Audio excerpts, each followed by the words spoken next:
ನಮಸ್ಕಾರ ಆತ್ಮೀಯರೇ, media house ಕನ್ನಡಗೆ ಸ್ವಾಗತ. ರಾಜ್ಯ ರಾಜಕೀಯದಲ್ಲಿ ಬೈ ಎಲೆಕ್ಷನ್ ಬಿರುಗಾಳಿ ಜೋರಾಗಿ ಬೀಸೋದಕ್ಕೆ ಶುರುವಾಗಿದೆ. ಚುನಾವಣೆ ಹತ್ತಿರವಾಗ್ತಾ ಇದ್ದಂತೆ ಎರಡೂ ಪಕ್ಷಗಳು ರಣತಂತ್ರ ಶುರು ಮಾಡಿದೆ. ಕಮಲಪಾಳ್ಯದಲ್ಲಿ ಟಿಕೆಟ್ ಅನೌನ್ಸ್ ಆಗಿ 4-5 ದಿನ ಆಗೋಯ್ತು. ಆದ್ರೆ ಕಾಂಗ್ರೆಸ್ಗೆ ಮಾತ್ರ ಟಿಕೆಟ್ ಹಂಚಿಕೆ ಕಗ್ಗಂಟಾಗಿ ಹೋಗಿತ್ತು. ಹೀಗಾಗಿ ಇಷ್ಟೋ ದಿನ ಅಳೆದು ತೂಗಿ ಈಗ ಟಿಕೆಟ್ ಫೈನಲ್ ಮಾಡಿದ್ದಾರೆ. ಕುಟುಂಬ ರಾಜಕೀಯಕ್ಕೆ ಮತ್ತೆ ಮಣೆ ಹಾಕಲಾಗಿದ್ದು, ದಾವಣಗೆರೆಯಲ್ಲಿ ಶಾಮನೂರು ಮೊಮ್ಮಗನಿಗೆ ಟಿಕೆಟ್ ಭಾಗ್ಯ ಸಿಕ್ಕರೆ ಬಾಗಲಕೋಟೆಯಲ್ಲಿ ಮೇಟಿ ಮಗನಿಗೆ ಕಾಂಗ್ರೆಸ್ ಟಿಕೆಟ್ ಸಿಕ್ಕಿದೆ.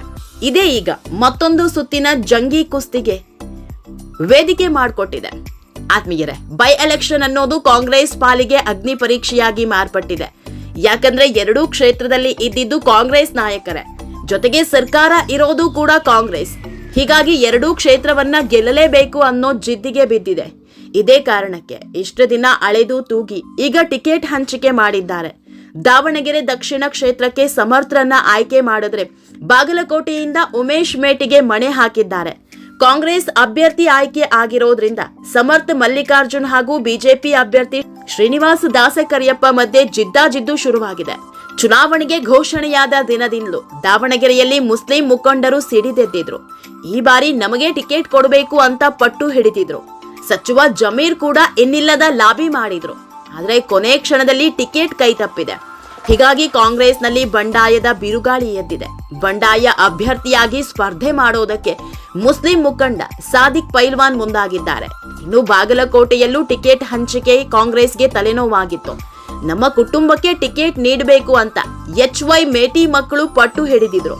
ಹೀಗಾಗಿ ಅಳೆದು ತೂಗಿ ಕಾಂಗ್ರೆಸ್ ಪಡೆ ಮೇಟಿಯ ಕಿರಿಯ ಪುತ್ರ ಉಮೇಶ್ ಮೇಟಿಗೆ ಟಿಕೆಟ್ ನೀಡಿದೆ.